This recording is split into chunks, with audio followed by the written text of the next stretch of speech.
Welcome into the Friday Night Blitz, the first one of November. And you know what that means.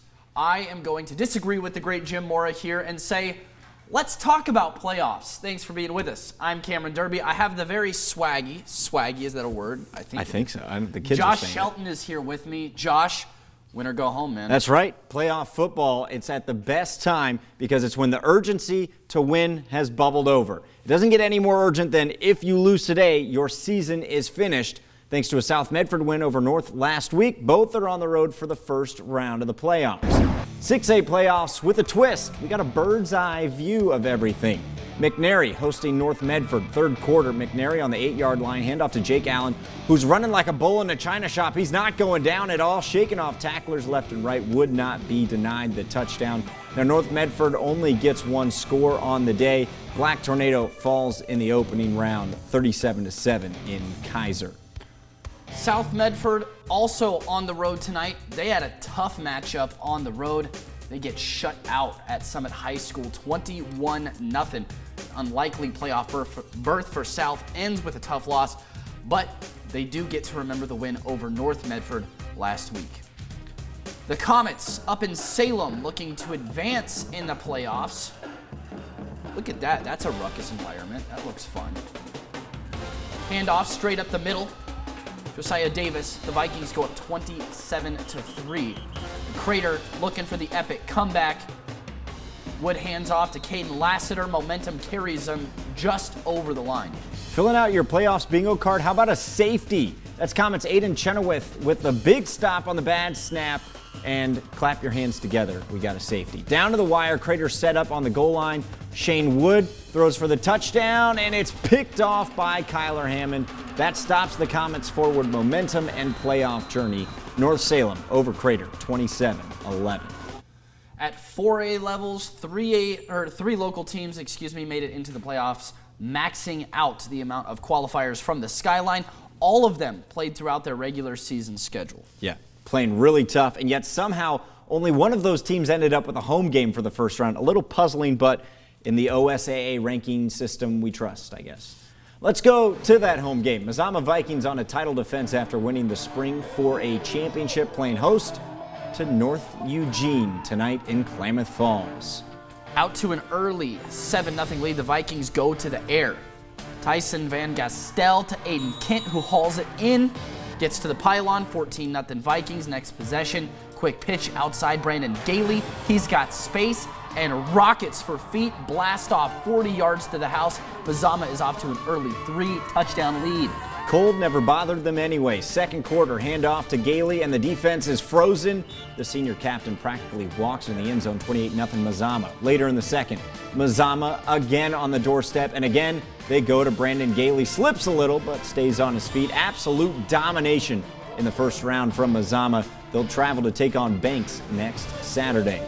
Hidden Valley on the road to play Banks, and for the second time this season, Banks blanks the Mustangs. The Braves defense proves too tough to solve for Hidden Valley as their season comes to an end. They finished the season 5-4 under first-year head coach Mike Fanger. 3 of those losses coming in the final 4 weeks. A really tough first-round pairing for the Hidden Valley Mustangs.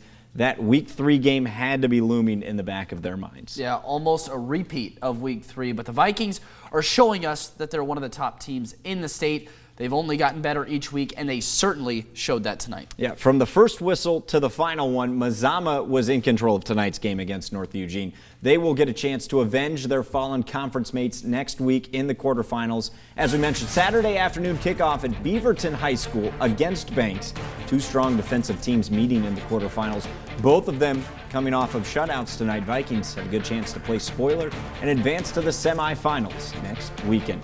Now, Cameron, you got to be a witness of a local 3A school that you think really turned the corner a couple of weeks ago and during that Game of the Week broadcast. Yeah, you must be talking about the Cascade Christian Challengers. I do think that they've turned a corner, especially a couple weeks ago. They played South Umpqua super close. They blew out Sutherland the very next week, and I think they got a shot this year. They're getting better and better tonight. The Challengers host the Junction City Tigers. This one at Spiegelberg Stadium, not Wheeler Field.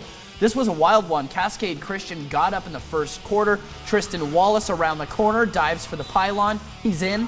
Cascade goes up a touchdown. Late second quarter, Cascade up 20-6, but watch out, bully ball being played by Gabriel Ward. Breaking tackles and then the speed. See ya. Ward goes 65 yards for the touchdown. The Tigers knocking on the door. Let's go to the third quarter. Cascade trying to create some separation here. Brody Sample wide open, new angle, but he's already out of there.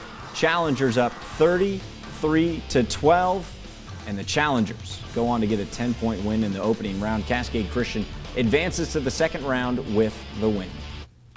Next week, the rematch. Cascade Christian will visit Siuslaw. These two already played on October 1st. Siuslaw won 38-34. They are the 1 seed, but next week, we got ourselves a ball game, folks. And tonight, News Watch 12's Brett Taylor made a very long drive over to Lakeview for us to get a glimpse into Lakeview's big win tonight. He's got more on that contest. Yeah, that's exactly right, Cam. There was rain, there was wind, there was maybe even a little snow at some points, but the Lakeview Honkers, they're used to this type of weather, and they made sure not to let any of those weather conditions that showed up tonight impact how they played on the field. The Honkers doing exactly what they've been doing all season long tonight: play good football. Gavin Patterson feasting on the Prospects defense all night long, rushing for more than 100 yards on the ground and scoring 3 touchdowns, including this 60-yard score.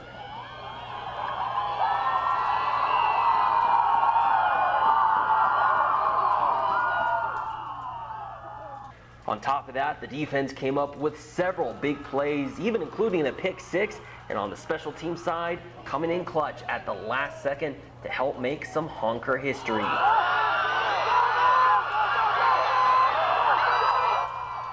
Lakeview is moving on to the quarterfinals for the first time since 2018 with a 59-6 victory. Those 59 points, a new school record for most points scored in a playoff game. After the game, I asked first-year head coach Ryan Moss just what exactly makes this team so special. I like the blue-collar attitude of them. They come to work every day. We've been emphasizing the details in the classroom and on the football field.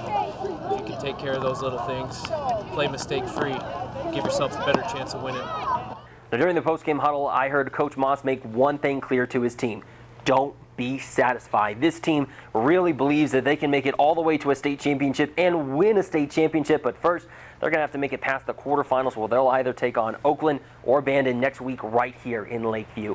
Reporting in Lakeview, I'm Brett Taylor, News Watch 12. One fun thing about the playoffs is that they normally don't just go on Friday. We still have plenty of action happening tomorrow, including one of our coast teams and one of our basin teams. Yeah, it's hard to imagine more football with the playoffs tonight and college tomorrow, but hey, who are we to ever complain about more football? Here are a couple games coming your way. Gold Beach plays Dufur tomorrow at 1 in the afternoon. Gold Beach holds the 9 seed in this year's bracket.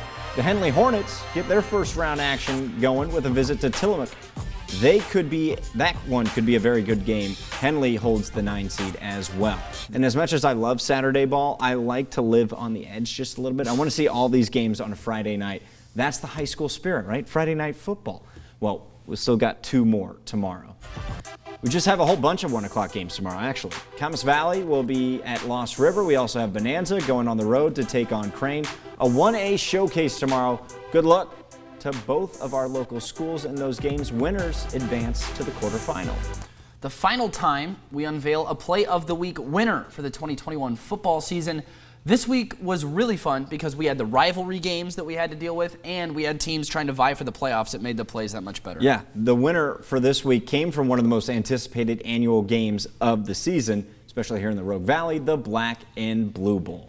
It was Andrew Walker indeed. South Medford disrupted North Medford's season in all sorts of ways last Friday. This insane screen pass broke the game open for the Panthers and gave them every sense of momentum. South Medford's season comes to an end tonight, but Andrew Walker can help the Panthers eke out a last-second victory this year by getting the Play of the Year. Blitz on News Watch 12. We are into the Blitz for the final time in Week 1 of the 2021 playoffs. Some of our teams dropped off tonight, but some are still rolling and still have a really good shot. The Play of the Week competition that normally goes in this block, sadly, is no more.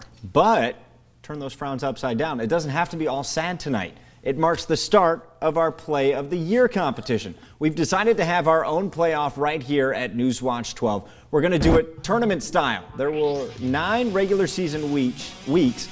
That means we have 9 plays of the week to narrow down. We're going to put all 9 up on kdrv.com/contest.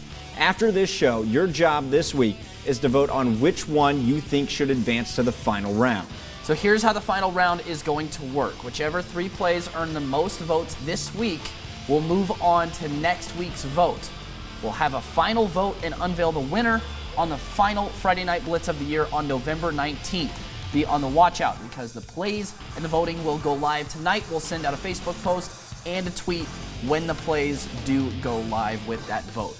And don't forget, College Game Night tomorrow. The Oregon schools are being showcased at night, but we're going to still have all of the beautiful wrap-up that you love. And Southern Oregon's regular season finale as well.